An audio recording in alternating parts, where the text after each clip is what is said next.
اللہ الرحمن الرحیم صلاۃ والسلام علیکہ یا رسول اللہ وعلی آلک و صحابک یا حبیب اللہ۔ معاشرہ جس تیزی کے ساتھ بے راہ کا شکار ہوتا جا رہا ہے وہ کسی سے ڈکا چھپا نہیں ہے۔ ہر بندہ یہ شکایت کرتا ہے، ہر بندے کی یہ پرابلم ہے، ہر بندے کی یہ مشکل ہے، ہر کوئی یہ شکایت کرتا ہے کہ اولاد کہنا نہیں مانتی، بے راہ کا شکار ہے، فلاں جوئے میں، شراب میں، شیشہ پینے میں، ہیروئن پینے میں، چرس پینے میں، یعنی طرح طرح کی جو معاشرے کی برائیاں ہیں ان میں مبتلا ہیں۔ شوہر بیوی شوہر سے جوا کھیلتا ہے، خرچہ نہیں دیتا، مارتا ہے، پیٹتا ہے، یعنی ہر وہ شکایت جو کر سکتی ہے اور ہر وہ مصیبت جو وہ برداشت کر سکتی ہے کرتے ہیں لوگ۔ اپنی مشکلات کا ازالہ کرنے کے لیے کسی نہ کسی سہارے کی، کسی نہ کسی ذریعے کی تلاش میں ہیں، اور بندہ جب حد سے بڑھ جاتا ہے برائی میں تو ایک دن اس کا بھی جی پھر روحانیت کی طرف لوٹ ہی آتا ہے۔ اور میں اکثر یہ کہا کرتا ہوں کہ اپنی جوانی کو جب بندہ زائل کر دیتا ہے، اپنی زندگی کے، اپنی لائف کے کریم ٹائم کو وہ کیا کر دیتے ہیں، ضائع کر دیتے ہیں، پھر سوائے پچھتاوے کے حاصل کچھ نہیں ہوتا۔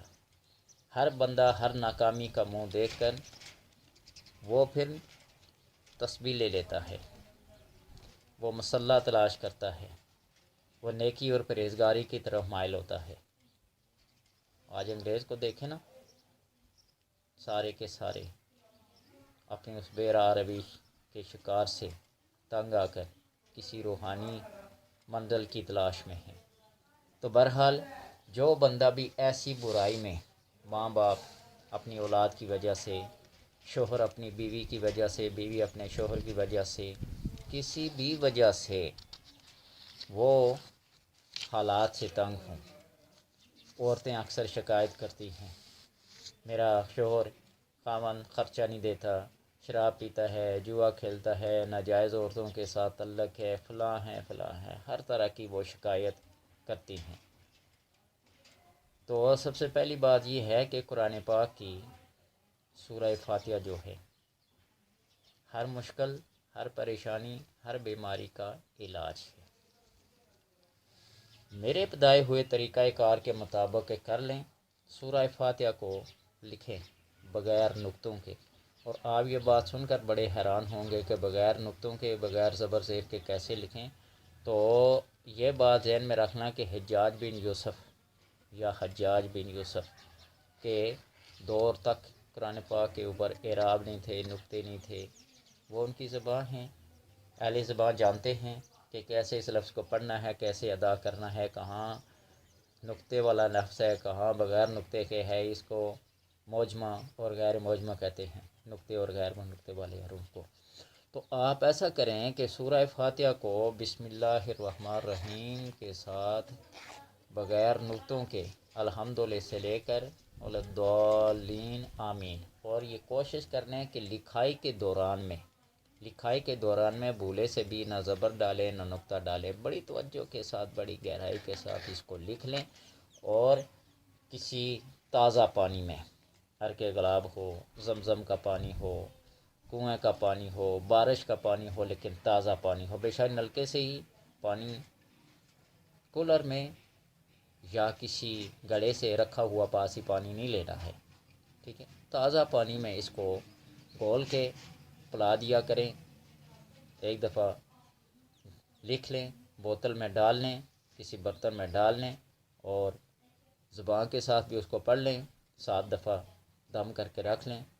کھانے پینے کی ہر چیز میں اس کو ملا کے دیں، تو پھر اس کا آپ روزانہ مشاہدہ کرتے جائیں،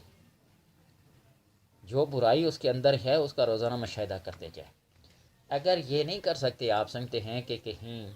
دور ہے، پردیس میں ہے، پلانے کھلانے میں اس کو شک پڑ جائے گا، یہ ہوگا وہ ہوگا، اور خون خرابہ ہوگا، اور جناب برائیاں جنم لیں گی، تو پھر ایک اور طریقہ ہے، آپ سورہ یاسین کا سہارا لیں، سورہ یاسین کا سہارا لیں۔ سورہ یاسین کو اس طرح کہ آپ 7 مٹی کے ڈیلے لے لیں، پاکیزہ کی کسی چوٹی سے، کسی ٹیکری سے، کسی قبرستان کے ایریے سے آپ 7 مٹی کے ڈیلے لے لیں چھوٹے چھوٹے، اور کسی پرانی قبر کے پاس جا کے بیٹھیں۔ قبرستان جانا ممنوع نہیں ہے، وہاں فاتح خوانی کے لیے روحانی لوگ ہمیشہ قبرستان کا رخ کرتے ہیں، اور جو فیض ان کو قبروں سے ملتا ہے وہ کہیں اور سے نہیں ملتا، یہ بات میری یاد رکھنا۔ بے شک طرح طرح کے فتوے لگاؤ، جو مرضی لگاؤ، لیکن جو فیض روحانی ملتا ہے قبرستان سے وہ کہیں اور سے نہیں ملتا، جو مزارات سے ملتا ہے وہ کہیں اور سے نہیں ملتا۔